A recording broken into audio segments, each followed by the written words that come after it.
Okay, by now that should be dry, so we're just going to flip it over and then we're going to start cutting it out. Just around the outside to get rid of all of the excess bits.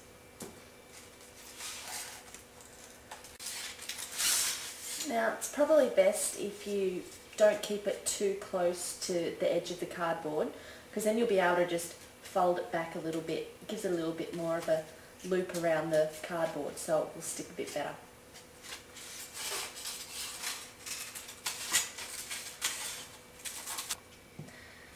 Okay, so I've cut it all out and I've gone down for most of these little corners and bits that are sticking up and overlapping, just with a little bit of extra glue so they can obviously not flare up a little bit. Should be right there.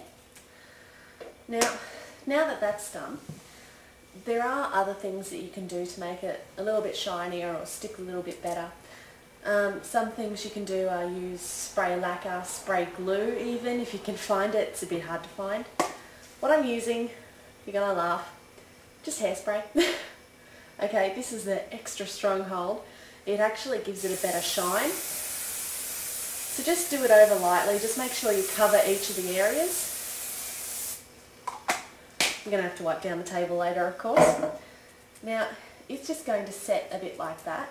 Of course, it's not going to have the same kind of effect as spray glue, but it still does help it out a little bit by holding it together. After that, what we're going to do is get this hula hoop prepared. Turn this over. I'm actually not leaving it long enough after doing the hairspray, but just so you know in the future. Now, my cardboard has actually got, it's like corrugated feel where it's bumped along, so it's one of those extra thick cardboards that basically do have corrugating in it. So at least I know where my line is, so I'm going to start drawing about a centimetre away from the edge, like just estimate, doesn't have to be perfect. Just draw a little dot. Now we're going to do this for basically the hours on a clock. So whatever you've got on a clock face, just do it that way. Now, as I keep saying, this doesn't need to be perfect because this is going to be on the side that no one sees, so don't worry so much about it. Now, just grab your scissors, just grab one of the points of it, and just puncture a small hole through it.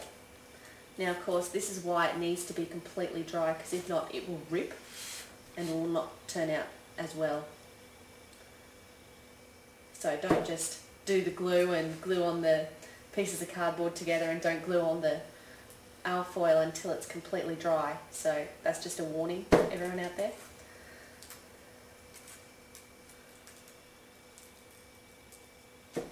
Now your next stop, get this ready. Take one of your cable ties.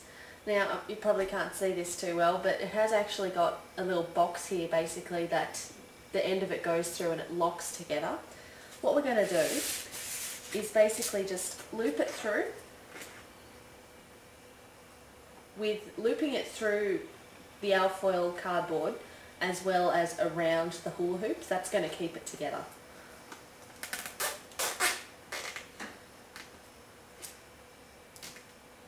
It's another reason why it needs to be completely dry, because otherwise it will rip the cardboard when it's trying to hold on to it.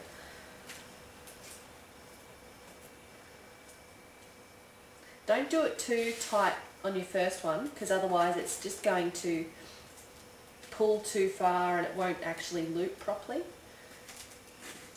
So like this one, I actually did do this one a little bit too tight, that one over there, because my hula hoop's gone over where the cardboard is already, even though the hula hoop is as big. So basically just try and keep it as a guide for now. We'll tighten them up as we go along. Starting to look a bit like a birthday cake.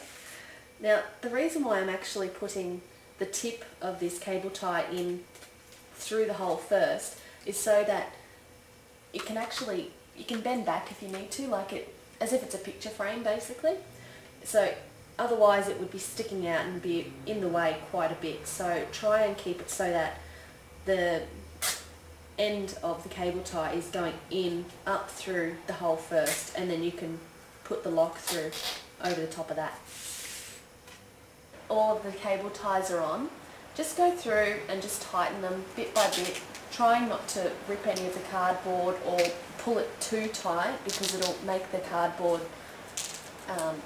billow in the middle or even to one side, and it'll make it a little bit more uneven, so you don't want that when you're doing your lighting reflector. Now, if you don't like this little birthday cake look, just grab your scissors and snip off.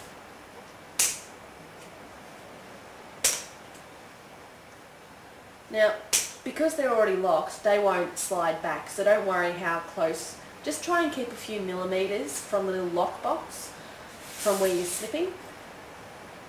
But as I said, because it's already locked in place, it won't be too much of a drama. It won't slip out again, so don't worry about it.